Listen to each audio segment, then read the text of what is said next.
Welcome সবাইকে। আমরা শুরু করবো আজ পলিটির কিছু ইম্পর্টেন্ট কোশ্চেন। চলো বেশি দেরি না করে শুরু করে দিই। প্রথম যে প্রশ্নটা রয়েছে আমাদের, সেটা হচ্ছে ভারতে ব্রিটিশ ইস্ট ইন্ডিয়া কোম্পানির রাজত্বকালের সময়সীমা হলো।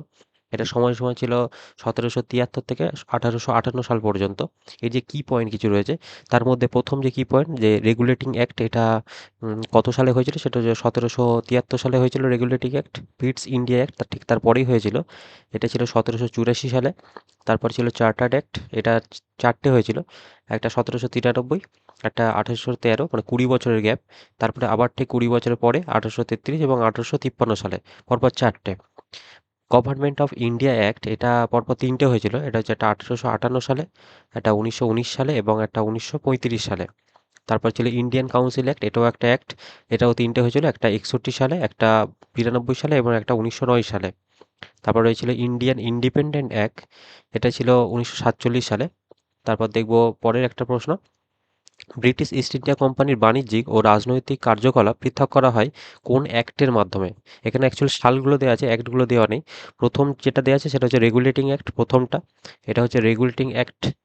তারপরে যেটা রয়েছে সেটা হচ্ছে পিটস ইন্ডিয়া অ্যাক্ট। তারপরে যেটা রয়েছে সেটা হচ্ছে সেকেন্ড চার্টার্ড অ্যাক্ট। এবং তারপরটা যেটা রয়েছে এটা হচ্ছে থার্ড চার্টার্ড অ্যাক্ট।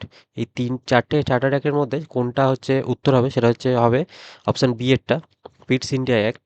আমরা দেখবো এই অ্যাক্টের কিছু ইম্পর্টেন্ট কি পয়েন্ট, সেটা হচ্ছে এই অ্যাক্টকে বলা হয় অ্যাক্ট অফ সেটেলমেন্ট। আর এর যে বাণিজ্যিক এবং রাজনৈতিক দুটো ভাগে ভাগ করা ছিল, যে পৃথক করা হয়েছিল। একটা ছিল বাণিজ্যিক আর একটা ছিল রাজনৈতিক। দুটোর জন্য দুটো আলাদা বোর্ড করা হয়েছিল। প্রথমটাকে হয়েছিল কোর্ট অফ ডাইরেক্টরস, যেটা বাণিজ্যিক যে কাজগুলো সেগুলো দেখতে, এবং রাজনৈতিক যে ক্রিয়াকলাপ তার জন্য করা ছিল বোর্ড অফ কন্ট্রোল। খুব ইম্পর্টেন্ট পয়েন্ট, তোমরা এটা ভালো করে খেয়াল করে রাখবে। তার পরের পয়েন্ট রয়েছে, ইস্ট ইন্ডিয়া কোম্পানির একচেটিয়া বাণিজ্যিক কার্যকলাপের অবসান হয়েছিল কত সালে? এটা ছিল 1813 সালে, সেকেন্ড চার্টার্ড অ্যাক্টে। এর কি পয়েন্ট কিছু দেখে নিই। এই 1813 সালে কি হয়েছিল, অন্যান্য যে ইউরোপীয় যারা ছিল তাদের ভারতে বাণিজ্য করার অধিকার দেওয়া হয়েছিল, খুব ইম্পর্টেন্ট, যারা অন্যান্য ইউরোপীয়দের, এবং খ্রিস্টান মিশনারিদের ভারতে ধর্ম প্রচারের অধিকার দেওয়া হয়েছিল। এই প্রথম পার্টটা এবং দ্বিতীয় পার্টটাও খুব ইম্পর্টেন্ট, তোমরা একটু ভালো করে দেখে নিও। তারপরের প্রশ্নটা রয়েছে, গভর্নর জেনারেল অফ বেঙ্গলকে গভর্নর জেনারেল অফ ইন্ডিয়া করা হয়েছিল কোন অ্যাক্টের মাধ্যমে? এটার উত্তর হবে অপশান বি, চার্টার্ড অ্যাক্ট 1813। এটাও সেই যেমন তোমরা জানো, আগেরবারে বলেছিলাম যে এটা সেকেন্ড চার্টার্ড অ্যাক্ট। এর কিছু কি পয়েন্ট নেই। আমরা দেখছি তার পরেরটা, যে ভারতের প্রথম গভর্নর জেনারেলকে, এটা খুব ইম্পর্টেন্ট একটা প্রশ্ন। এর সাথে আজকে শিখে যাবো যেমন টোটাল যে লিস্ট, এই প্রথম গভর্নরকে, শেষ গভর্নরকে, টোটাল যা যা রয়েছে। এটার উত্তর হবে লর্ড উইলিয়াম বেন্টিং। তার জন্য তোমাদের একটা সিরিজ মনে রাখতে হবে। এই টোটাল সিরিজটা মনে রাখার জন্য, যে Clive, Hastings, Hastings, Bentinck, Bentinck, Canning, Canning, Mountbatten. ক্লাইভের পরে হেস্টিং দুবার রয়েছে, বেন্টিং দুবার রয়েছে, ক্যানিং দুবার রয়েছে এবং মাউন্টব্যাটেন লাস্ট একবার রয়েছে। এটা মনে রাখার জন্য জাস্ট এটা করতে হবে তোমাদের। ক্লাইভ হচ্ছে ফার্স্ট এবং লাস্ট, পরপর series, first, last, first, last, first, last, first, last. পরপর এটাভাবে সিরিজগুলো সাজানো রয়েছে, পরপর দুটো দুটো করে। খুব বেটার হয়। এবং প্রথম রয়েছে গভর্নর, তারপর রয়েছে governor general of Bengal, governor general of India, পরপর দুটো রয়েছে, এবং লাস্টে ভাইসরয়, এবং ফার্স্ট ভাইসরয় এবং লাস্ট ভাইসরয়। তাহলে কী হবে, ক্লাইভ হচ্ছে প্রথম গভর্নর, হেস্টিং হচ্ছে লাস্ট গভর্নর, হেস্টিং হচ্ছে first governor general of Bengal, Bentinck হচ্ছে last governor general of Bengal. তারপর হচ্ছে বেন্টিং হচ্ছে first governor general of India, Canning হচ্ছে last governor general of India, Canning হচ্ছে ফার্স্ট ভাইসরয় এবং Mountbatten হচ্ছে লাস্ট ভাইসরয়। এটার মধ্যে পরীক্ষায় বহুবার প্রশ্ন থাকে, তোমরা এটা ভালো করে একটু থিওরিটা একটু বুঝে নেবে, তাহলে পরীক্ষাটা গুলাবে না। আমরা দেখব নেক্সট, পরের টপিকটা, ভারতের প্রথম ভাইসরয় এক্ষুনি আমরা করেছি, সেটা হচ্ছে লর্ড ক্যানিং। তারপরের প্রশ্ন, মল্লে মিন্টো সংস্কার কত সালে হয়? এটা তোমরা সবাই জানো, 1909 সালে।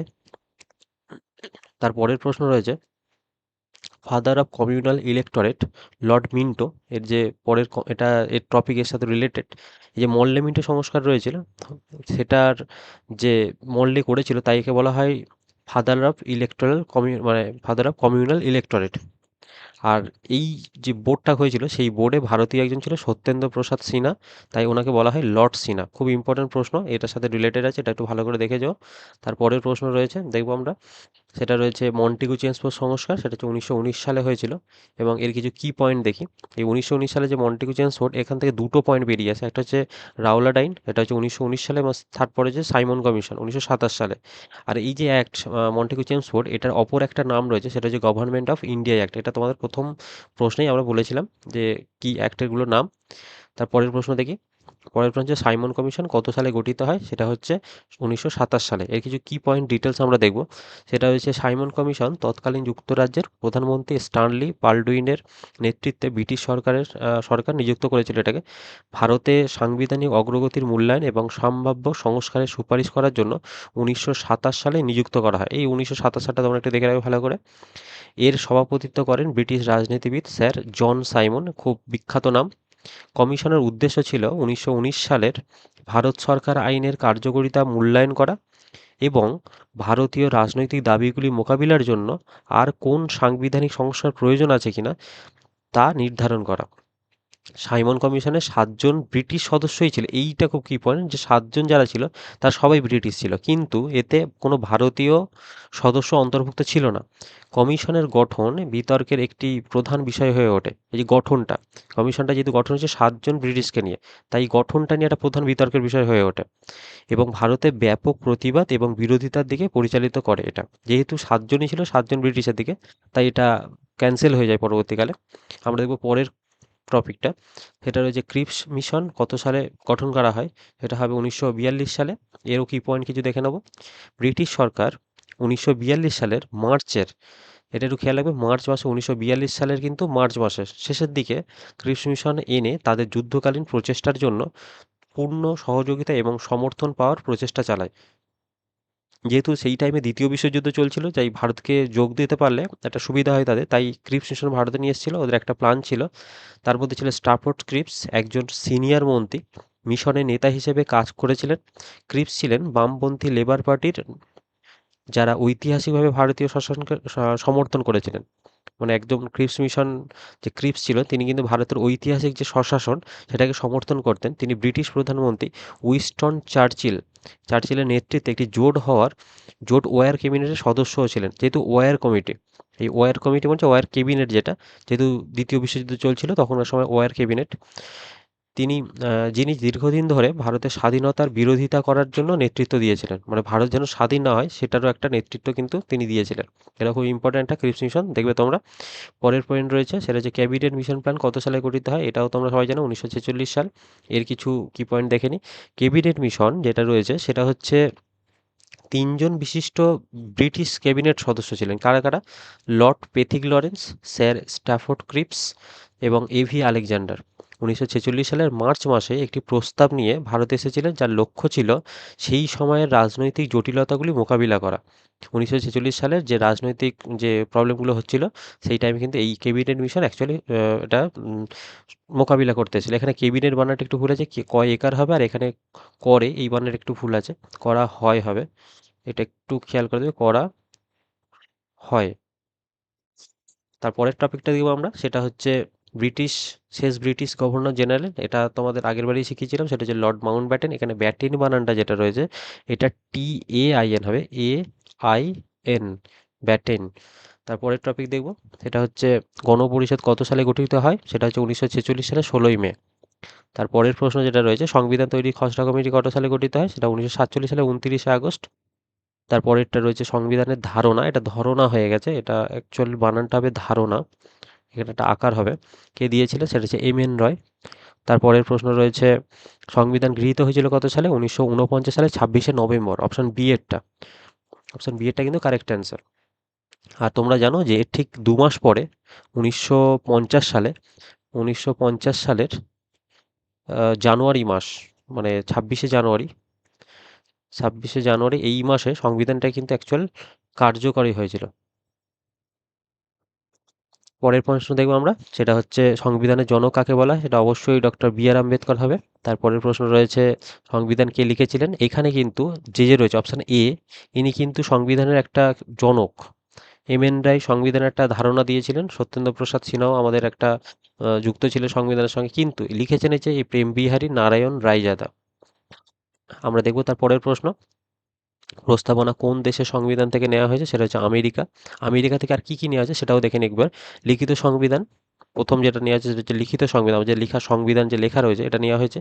উপরাষ্ট্রপতির ধারণা নেওয়া হয়েছে, মৌলিক অধিকারটা নেওয়া হয়েছে, আমাদের যে সুপ্রিম কোর্ট এবং তার বিচার ব্যবস্থা সেটাও নেওয়া হয়েছে, রিমুভাল অফ জাজেস যে রিমুভাল প্রসেস সেটাও নেওয়া হয়েছে, এবং জুডিশিয়াল রিভিউ এটাও কিন্তু আমেরিকা থেকে নেওয়া হয়েছে।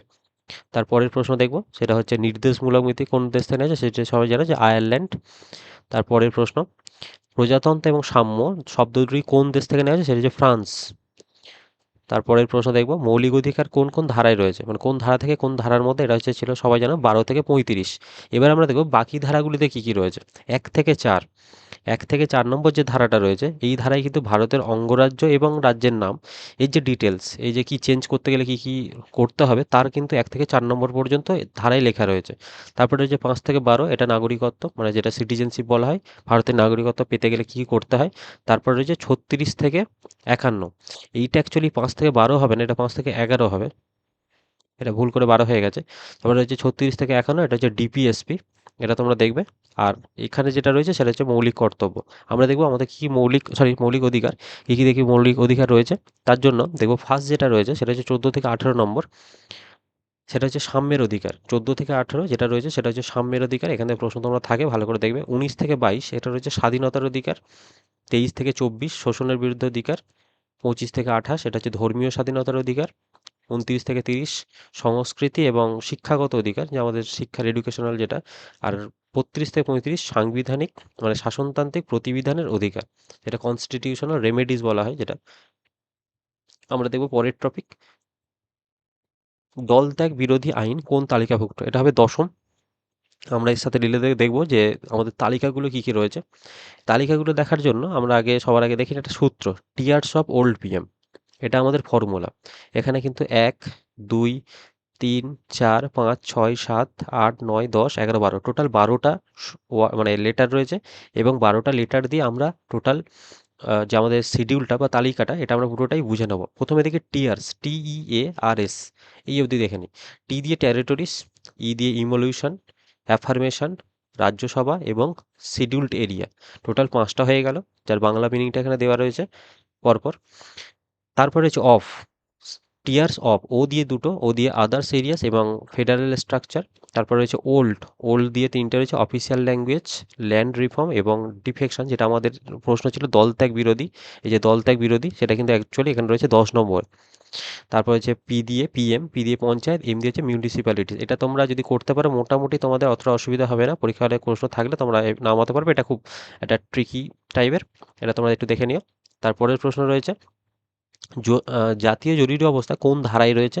আমরা সবাই জানি সেটা 352, এবং তার সাথে দুটো কি পয়েন্ট রয়েছে, একটা হচ্ছে রাষ্ট্রপতি যে জাতীয় যে শাসন, সেটা হয় 356-তে, এবং আর্থিক জরুরি অবস্থা সেটা হচ্ছে 360-এ। তারপরের প্রশ্নটা দেখি, পরের প্রশ্নটা রয়েছে heart and soul of the constitution, এটা কাকে বলা হয়, সেটা 32 নম্বর ধারাকে বলা হয়। তার কারণটাও আমরা পরের ভিডিওতে আলোচনা করব, যেটা কেন বলা হয় 32 নম্বর ধারাকে। আজকের ভিডিওটা আপাতত এই পর্যন্ত।